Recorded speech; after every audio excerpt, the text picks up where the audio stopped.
오늘은 6월 10일 민수기 35장 22절부터 34절입니다. 25절이에요.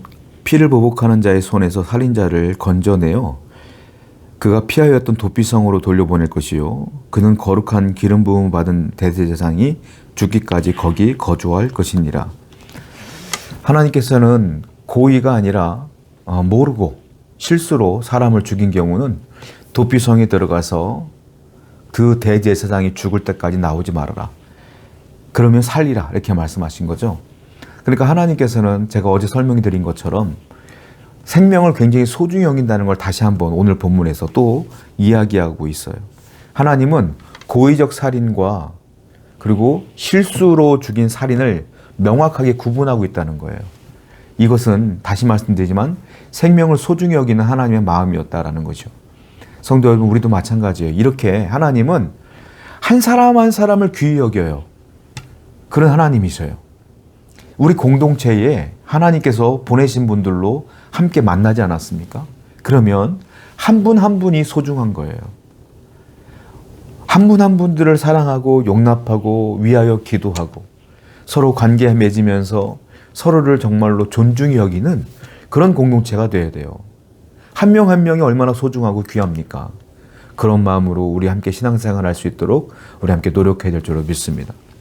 26절이에요. 그러나 살인자가 어느 때든지 그 피하였던 도피성 지경 밖에 나가면 피를 보복하는 자가 도피성 지경 밖에서 그 살인자를 만나 죽일지라도 피 흘린 죄가 없나니 이는 살인자가 대제사장이 죽기까지 그 도피성에 머물러야 할 것임이라. 대제사장이 죽은 후에는 그 살인자가 자기 소유의 땅으로 돌아갈 수 있느니라. 자, 지금까지 어떻게 보면 하나님께서는 고의적으로 살인을 했어도 피의자 아닙니까? 지금까지 어제부터 오늘까지 쭉 보면 도피성 얘기를 하시면서 하나님께서 피해자는 별로 중요하게 여기지 않고 이 고의적 실수로 사람을 죽인 피의자만 위하는 것처럼 느껴졌어요. 근데 그게 아니었음을 다시 한번 깨닫게 됩니다. 무슨 말일까요? 지금 읽은 이 본문의 말씀은 피의자에게도 비록 그가 실수로 사람을 죽였어도 생명을 빼앗은 거기 때문에 일정 부분 책임을 지어라 라고 말씀하시는 거예요. 자, 내용이 뭡니까? 그는 도피성으로 들어가는 거예요. 도피성으로 빨리 들어가는 거예요. 그러면은 죽기 전에 도피성으로 들어가면 살아요. 사는데 언제까지 도피성에서 있어야 되냐면 그 당시 그가 살아있는 그가 도피성으로 들어가기 전에까지 있었던 대제사장이 있어요. 그 대제사장이 죽을 때까지 거기서 살아야 돼. 이해가 되십니까? 내가 지금 있는 동안에 쉽게 말하면 그거예요. 제가 이제 대제사장하고 저하고 비교하기는 참으로 민망하지만 자, 박 목사가 여기 있단 말이에요. 근데 제가 목회하는 동안에 실수를 한 거예요. 사람을 죽인 거예요. 그러면 내가 살아있는 동안까지는 도피성에서 못 나와. 이 말이에요. 그 대제사장이 죽을 때까지는 못 나온다. 이 말이에요. 이게요, 복일까요? 복이 아니죠. 도망가는 순간 가족과의 단절이에요. 가족을 볼 수도 없어요. 만날 수도 없어요. 친구 만날 수도 없어요. 한마디로 말하면 어쩌면 도피성은 그에게 감옥일 수 있는 거예요. 못 나가. 그 안에서만 있어야 돼. 살려면.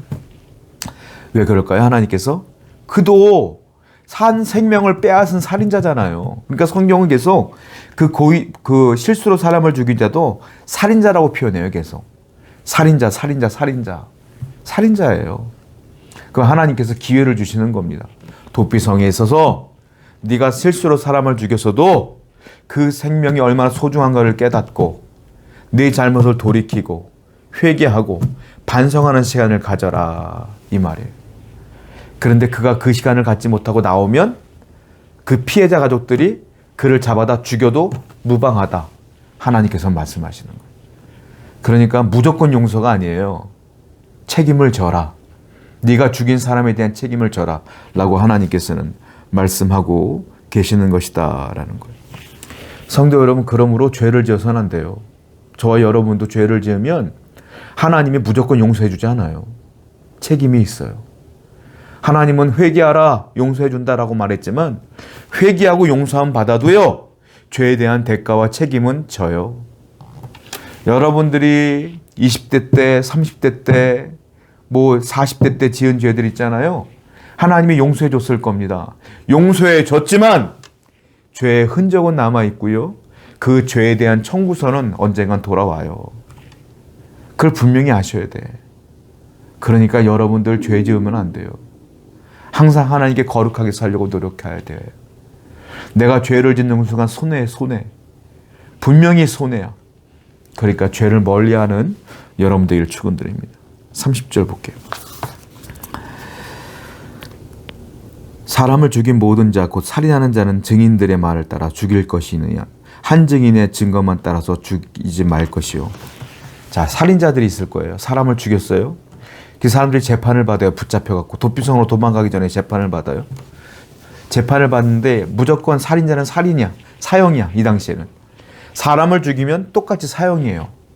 오늘날 사람을 죽였어도 그게 여러 가지 상황을 따라서 증거를 따라서 무죄이기도 하고 10년 받기도 하고 15년 받기도 하고 무기징역 받기도 하고 그렇지만 이 당시에는 사람을 죽이면 무조건 사형이에요. 하나뿐이 없어 판결이. 그런데 성경에 뭐라고 했느냐면 증인들이 있을 거 아니냐. 그 사람이 사람을 죽일 때 한 사람의 증인만 따라서 판결하지 말아라.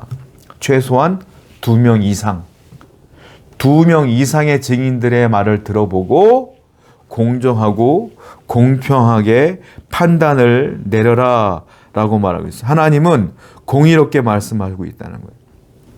왜냐하면 한 사람의 증인이 누가 누구를 미워하면 거짓말로 말할 수 있지 않습니까? 그러니까 2명, 3명, 4명 여러 증인들을 불러서 다 취합해서 공정하고 공평하게 얘기해라. 한마디로 말하면 사람이 이 사람을 판단할 때 섣불리 판단하지 말라 이거예요. 섣불리 판단하지 말아라. 계속 지켜보고 계속 좋은 쪽으로 바라보라 이 말이에요. 성도 여러분, 우리가 공동체 안에서 사람을 판단할 때 섣불리 판단해서는 안 돼요. 다 좋은 점이 있는 거예요. 어떻게 사람의 단점만 있어요. 또 어떻게 사람의 장점만 있어요. 목사인 저도요, 장점이 있지만 단점도 많아요. 성도 여러분들도 마찬가지예요. 참 좋아 보이는 그 사람도요, 단점도 많은 사람인 거예요. 그래서 사람이 보고 싶은 것만 봐. 괜히 이 사람이 좋으면 이 사람 장점만 본다고. 괜히 이 사람 싫으면 이 사람 단점만 본다고. 그리고 섣불리 판단하고 결정해. 이 사람은 좋은 사람, 이 사람은 나쁜 사람. 세상에 좋은 사람, 나쁜 사람이 어디 있어요. 사람들이 나를 볼 때도 그렇게 판단할 거란 말이에요. 그러니까 교회 공동체 안에 있는 우리는 섣불리 형제자매를 판단하지 마시고 하나님 안에서 모였으니 서로 용납하기 위해 노력하는 공동체가 되어야 될 줄로 믿습니다. 31절이요. 고의로 살인죄를 범한 살인자는 생명의 속전을 받지 말고 반드시 죽일 것이며 또 도피성에 피한 자는 대제사장이 죽기 전에는 속전을 받고 그의 땅으로 돌아가 거주하게 하지 말 것이니라. 자, 살인한 자를요, 용서해 주지 말라는 거예요. 속전, 돈을 받고 용서해 주지 말아라 이 말씀하세요. 그 사람이 용서받는 유일한 길은 그가 도피성에 들어가서 대제사장이 죽을 때까지 나오지 않는 것이다. 죽은 뒤에 나오면 상관이 없어. 대제사장이 죽은 뒤에 나오면 상관이 없어. 그런데 그 전에 나오면 안 돼. 이것만이 유일한 길이야. 속전 받지 마라. 그 대제사장이 죽기 전까지는 그 사람이 돈 억만금을 준다고 해도 돈 받고 용서해 주는 일이 없어야 된다. 이 말씀이에요. 생명과 돈을 동일시하지 말아라 이 말입니다. 이게 무슨 말이냐면 여러분, 우리가 구원받았지 않습니까? 우리가 예수님을 믿고 구원받았어요. 구원은요, 돈으로 살 수 없다는 얘기예요. 내 생명은, 내 영생은 돈으로 살 수 없어요. 여러분들이 전 재산을 하나님께 바쳐도 영생을 얻을 수 없어요. 우리나라 대기업 회장님들, 아니 전 세계에서 가장 큰 부자들 수조 원을 하나님께 드려도 구원받을 수 없다. 구원받을 수 있는 유일한 길은 뭐예요? 대제사장이 죽어야 돼. 대제사장은 누구를 예표하느냐? 예수님을 예표하는 거예요. 예수님이 십자가에 돌아가셔야만, 그 예수 그리스도를 믿어야만 구원을 받는 거예요. 얼마나 쉬워요? 여러분 만약에 구원을 돈으로 받는다고 해보세요. 여러분 가난한 사람들은 구원 못 받는 거야. 안 그렇습니까? 부자만 구원 받는 거예요. 돈으로 구원을 주지 않았어요. 그래서 하나님은 모든 이에게 평등하게 구원을 주셨어요. 뭡니까? 우리가 하는 게 아니라 예수님이 십자가에서 돌아가신 거예요. 우리가 한 게 아니에요. 모든 이에 공평하게 말해요. 내가 내 아들을 십자가에 달려 죽게 했으니 이제 내 아들만 믿으면 돼. 얼마나 공평합니까? 또 얼마나 쉽습니까? 근데 여전히 예수를 못 믿어서 구원을 못 받는 분들이 너무 많아서 안타까워요. 구원은 돈으로 안 돼요. 믿음으로만 가는 것입니다.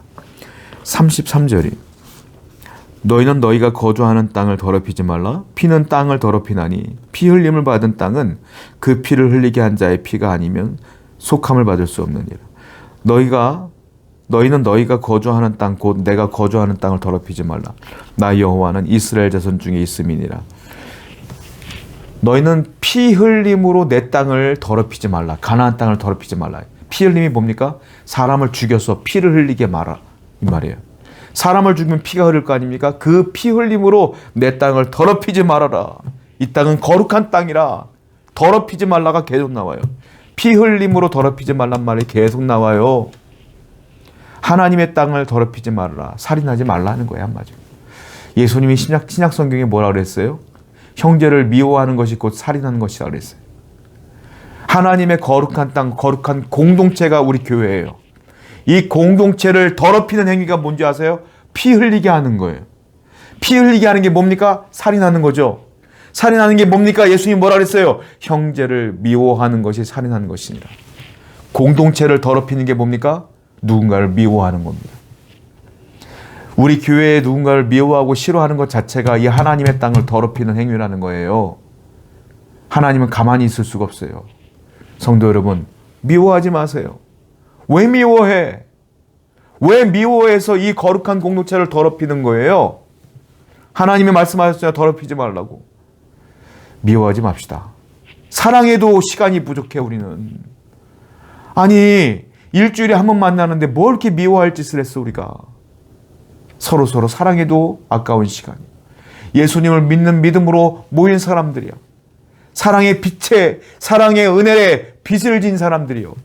그 빛을 진 사람들께 모여서 예배하는데 똑같이 사랑을 받고 사랑을 하며 사라지지 않겠습니까? 오늘도 하나님의 거룩한 공동체를 더럽히는 것이 아니라 하나님의 이 거룩한 공동체를 세워나가는 여러분 되기를 축원드립니다. 기도합니다. 하나님, 죄 지은 자는 반드시 책임이 따릅니다. 그러므로 우리는 항상 죄를 멀리하게 하시고 형제를 미워하지 않도록 도와주옵소서.